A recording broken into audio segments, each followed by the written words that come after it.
ठीक है, मैं रुक करना चाह रहा हूं जेजेपी की तरफ ही, क्योंकि जेजेपी का भी बहुत जिक्र यहां पर हुआ। टीपू पोरिया जी, अगर अगर आपसे हम इस स्थिति को समझें, क्योंकि गठबंधन को लेकर बहुत से सवाल इस दौरान हमने देखने को मिले हैं कि गठबंधन को लेकर बहुत सी बयानबाजी संगठन की तरफ से ज्यादा होती हुई नजर आई है, और संगठन को लेकर हर कोई कहता है कि संगठन अपना काम कर रहा है, सरकार अपना काम कर रही है। आपका संगठन कैसे काम कर रहा है, और क्या लोकसभा चुनाव टारगेट है या फिर बात सिर्फ और सिर्फ विधानसभा चुनाव की? राज ठाकुर जी, जब जननायक जनता पार्टी सरकार में आने से पहले जो लोगों को वादा किया था, जो दुष्यंत चौटाला जी ने कहा था कि जननायक जनता पार्टी सरकार में आएगी तो हम हरियाणा के नौजवान को 75% प्राइवेट कंपनियों में रोजगार देंगे, तो उस नियम को, उस कानून को जो विधानसभा में पारित करवाने का काम किया, गवर्नर से पास करवाने का काम किया, वो जल्द ही, मतलब वो कोर्ट में है मामला, जल्द ही हरियाणा के हक में वो फैसला आएगा। ये काम दुष्यंत चौटाला जी ने करने का काम किया।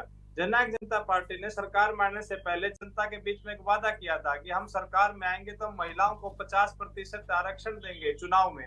तो आज वो उस वादे को पूरा करने का काम किया है।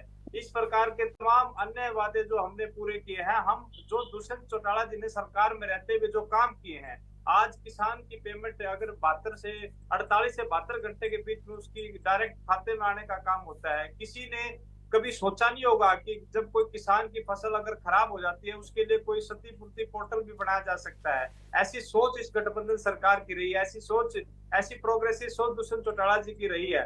तो जो कांग्रेसी जो बात करते हैं ना, जो इन्होंने, केवल ढींगरा जी ने कहा कि हमने 1.5 लाख लोगों को रोजगार दिया अपने टाइम पे, किसानों को धरना नहीं देते थे किसान, तो मैं इनको याद दिलाना चाहता हूँ, इन्होंने डीलर की भी बात करी। सबसे बड़े डीलर तो इनकी पार्टी के जो नेता हैं चौधरी भूपेंद्र सिंह हुड्डा रहे हैं। इन्होंने अपने समय में 4-6 के नियम का नोटिस निकाल करके किसानों को डराने का काम किया कि आपकी जमीन एक्वायर होगी, और बड़े बड़े बिल्डरों ने उस जमीन को खरीदने का काम किया, फिर उस नोटिस को वापस ले लिया, और करोड़ों रुपए की जो जमीन है वो कौड़ियों के भाव किसानों को मजबूरी में बेचनी पड़ी, इसके लिए मजबूर हुए।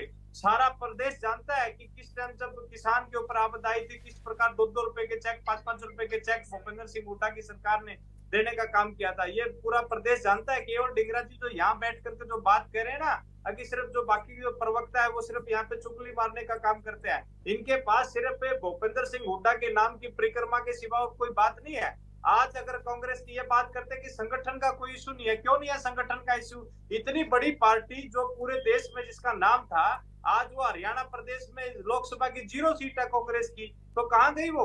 अगर संगठन में ही ताकत होती है, संगठन के बल पर ही आप सरकार में आ सकते हैं। आज अगर जननायक जनता पार्टी मात्र 10 महीने में अगर 10 सीटें ला करके अगर सरकार में हिस्सेदारी करी है, तो अपने संगठन के दम पे करी है। अगर आने वाले समय में हम लोकसभा में जो अपनी हिस्सेदारी करेंगे, अपने संगठन के दम पे करेंगे।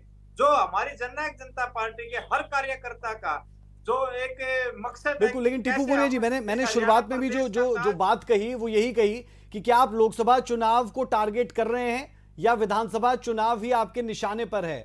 और कहीं ना कहीं डबल स्टैंडर्ड्स नजर नहीं आते? सरकार के साथ है वहां पर कुछ कहा जाता है, लेकिन संगठन की तरफ से बयान अलग आते हैं। आज ही का बयान अजय चौटाला जी का है, वो कह रहे हैं कि 46 सीटें जब जेजेपी की होगी तो घोषणा पत्र की तमाम बातें पूरी होंगी। इसीलिए मैं कह रहा हूं कि विधानसभा चुनाव ही निशाना है या लोकसभा चुनाव के लिए भी बढ़ रहे हैं आप आगे, उसकी तैयारी भी कर रहे हैं? राज ठाकुर जी, जननायक जनता पार्टी, मैंने आपको पहले भी बता के अपनी बात खत्म की है कि 10 लोकसभा सीटों पर काम कर रही है और 90 की 90 विधान सीटों पर काम कर रही है। हम लोकसभा चुनाव को भी बहुत मजबूती से लड़ने का काम करेंगे और विधानसभा चुनाव को भी बहुत मजबूती से लड़ने का काम करेंगे। और रही बात जो डॉक्टर अजय सिंह चौटाला जी ने कहा कि जननायक जनता पार्टी 40 सीटें हासिल करेगी तो हम बाकी तमाम बातों को पूरा कर पाएंगे, बिल्कुल ये सच्चाई है, ये कड़वी सच्चाई है। जब आपके पास अगर कोई कलम की ताकत पूरी होती है तो आप उसको अपने तरीके से प्रदेश के हित में चलाने का काम करते हो, क्योंकि अगर हम सहयोगी दल के रूप में है तो कुछ ना कुछ कोई लिमिटेशन तो जरूर रहती है कहीं ना कहीं।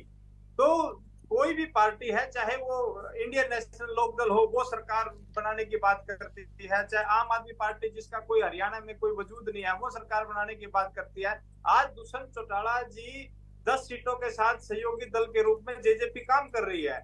और जिस प्रकार दुष्यंत चौटाला जी की रैलियां हो रही हैं, हमारी जो आने वाली 2 तारीख को जुलाना में सोनीपत लोकसभा क्षेत्र की जो रैली है, आप देखना किस प्रकार लाखों लोग वहां पर पहुंचेंगे और बहुत मजबूत रैली होगी। इसी प्रकार सभी 10 के 10 लोकसभा क्षेत्रों पे जैसे भारतीय जनता पार्टी अपनी रैली कर रही है, उसी प्रकार जननायक जनता पार्टी भी अपनी रैली करेगी। ठीक है टीपू पोरिया जी, वैलिड पॉइंट। जो जहां पर है उससे बेहतर होना चाहता है, जो जहां पर है उससे बेहतर होना चाहता है।